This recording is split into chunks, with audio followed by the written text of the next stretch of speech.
to Storytime. I'm so excited. My name is Miss Julie. Can you say, hello, Miss Julie?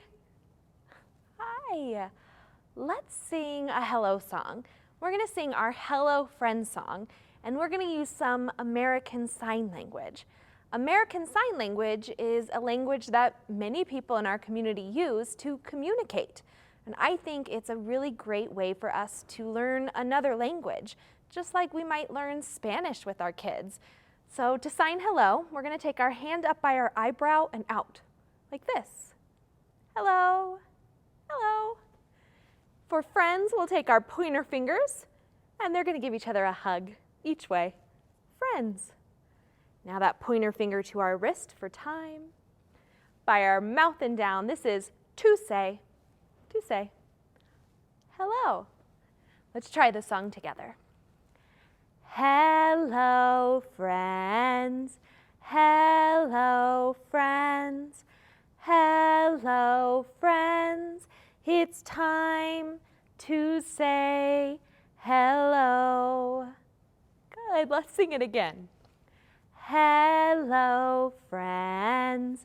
Hello, friends. Hello, friends, it's time to say hello. Beautiful, thank you. Let's say hello in a different way. This is called bread and butter. Can you say that with me? Bread and butter. Can you say marmalade and jam? Marmalade and jam. Good. Now, can you take your hands and pat your lap and clap like that? Here we go. Bread and butter, marmalade and jam. Let's say hello as fast as we can. Hello, hello, hello. Bread and butter, marmalade and jam. Let's say hello as slow as we can. Hello.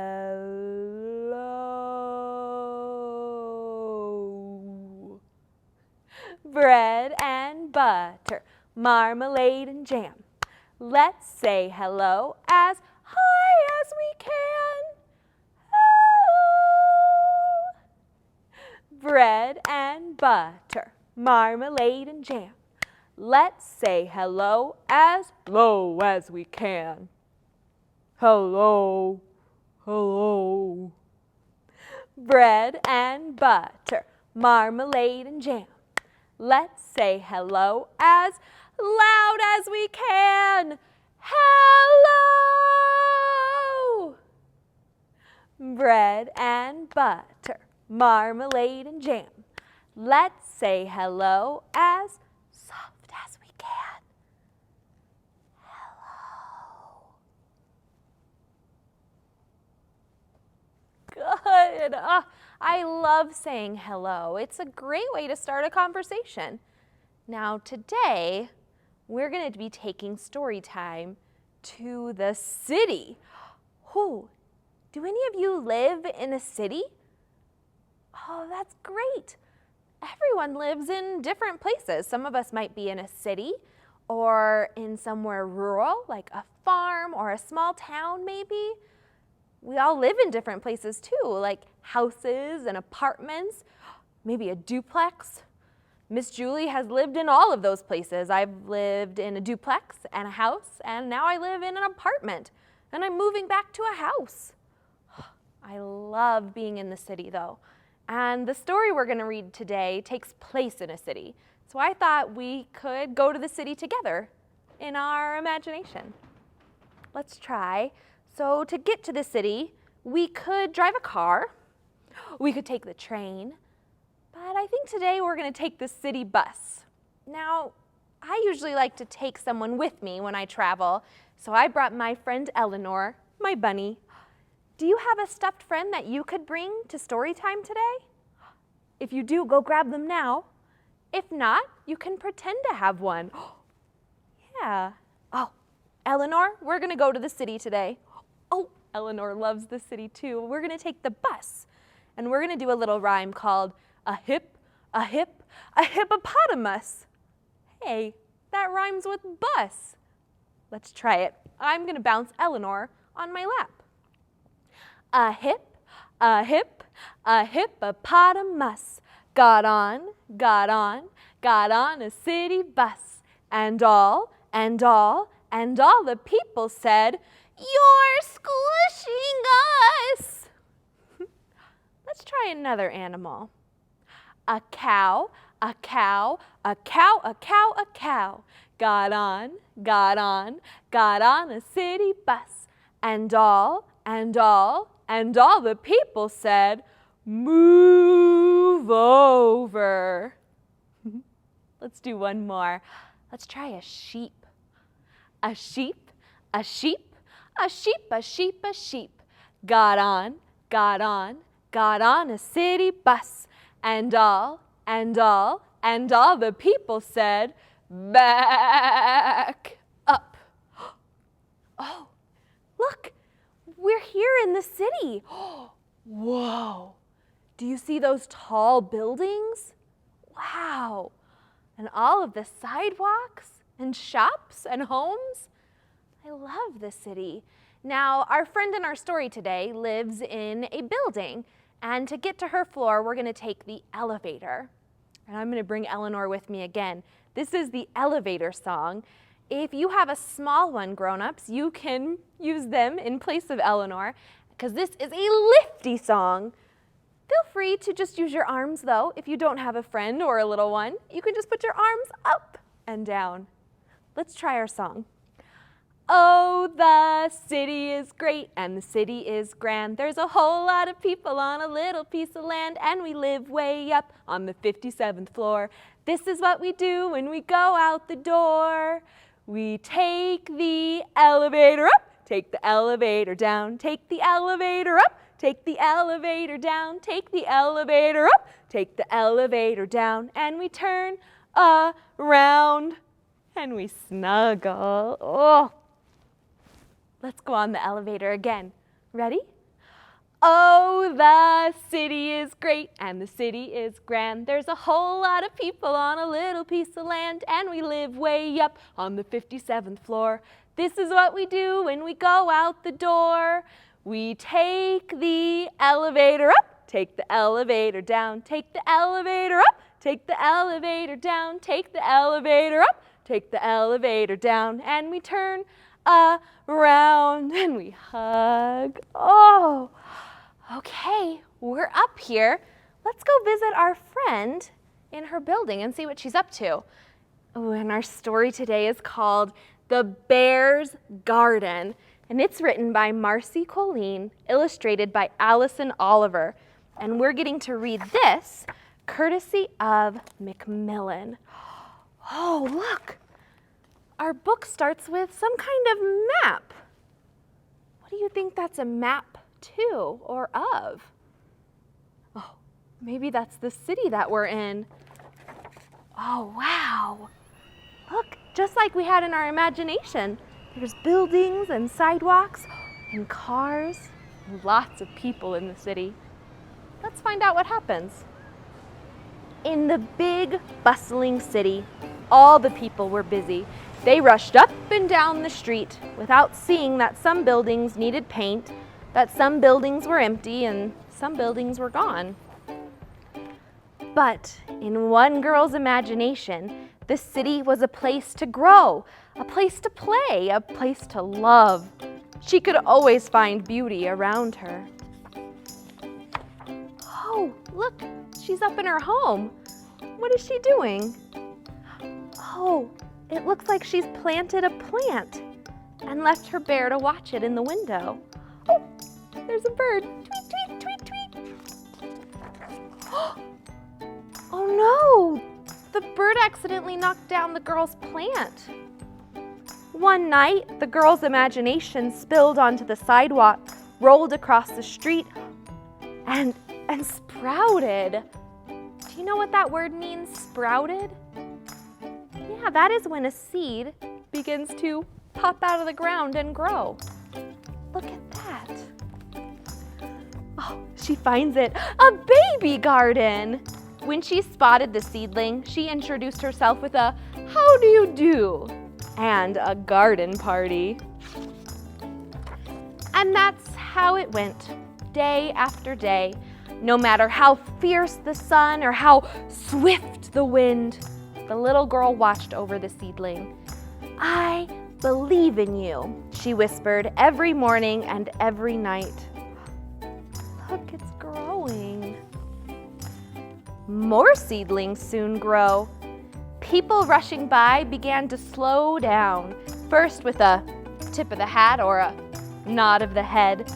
People stopped to smile or say hello to the little girl with the tiny green friends. There came a time when the girl had to leave for a while. Without her care and without her love, she knew the plants would wither. She wanted to bring the garden with her, but it wasn't possible. She thought maybe she could whisper, "I believe in you," from far away, but she didn't have enough string. She tried employing a pigeon, but it was clearly not trained. If the little girl could not take care of her garden, someone else would have to. I wonder who could take care of her garden. Maybe she could ask someone. I wonder what she does. Oh, she filled her bear with cuddles and snuggles and stuffed him full of hope.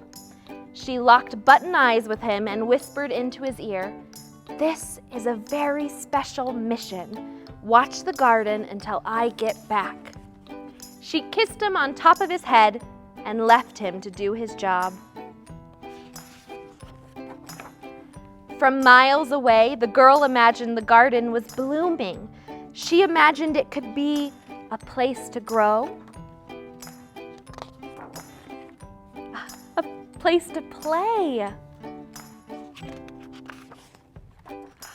a place to love. And it was. Look at her garden. Now friends, this book is actually based on a true story. And at the back of our book, we have an author's note. And I want to read some of it to you. The Pacific Street Brooklyn Bears Community Garden was founded in 1985 and named for a teddy bear that was sitting with the weeds.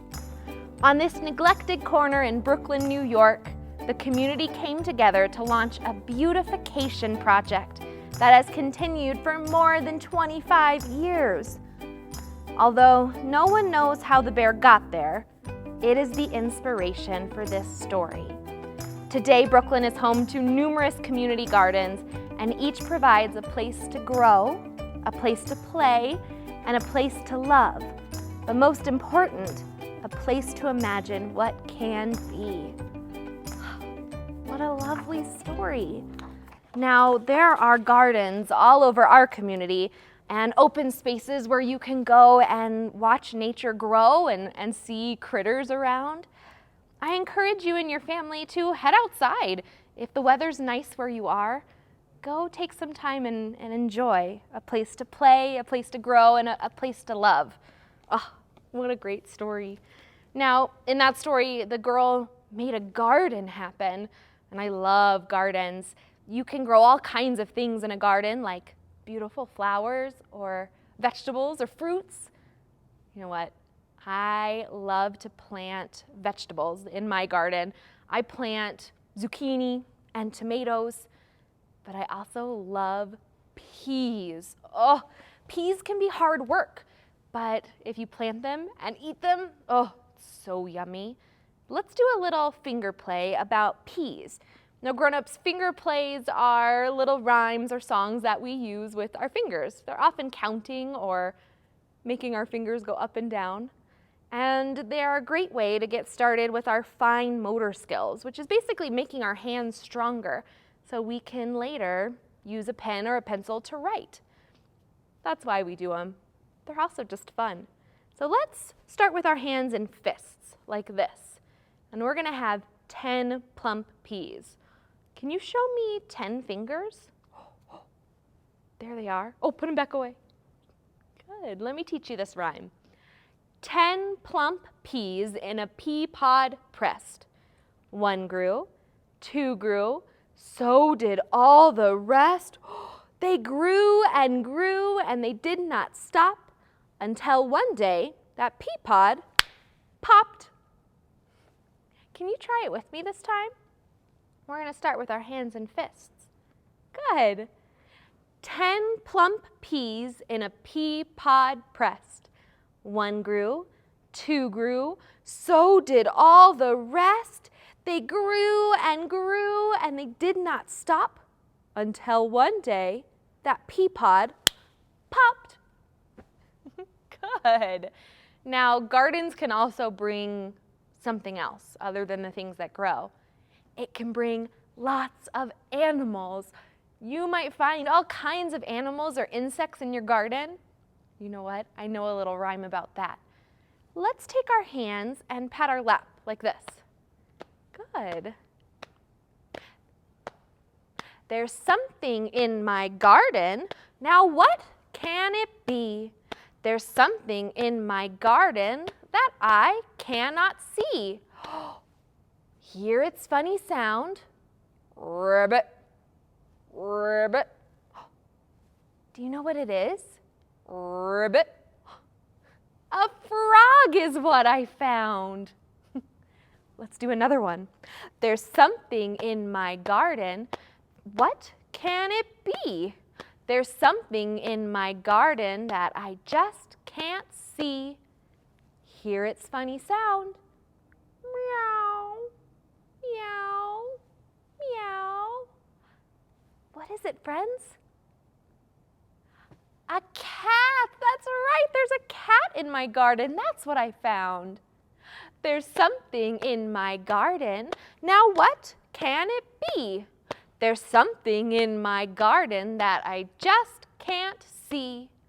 Hear its funny sound. Bzzz, bzzz, bzzz. Do you know any insects that make that sound? A bumblebee. That's right. Bzzz. That's what I found. Let's do one more. There's something in my garden. Now what can it be? There's something in my garden that I just can't see. Hear its funny sound. Tweet, tweet, tweet, tweet, tweet, tweet, tweet, tweet. What is it? Tweet, tweet. A bird is what I found. Great guessing my animal sounds, friends. Oh, I hope you get to visit a garden soon and smell the flowers.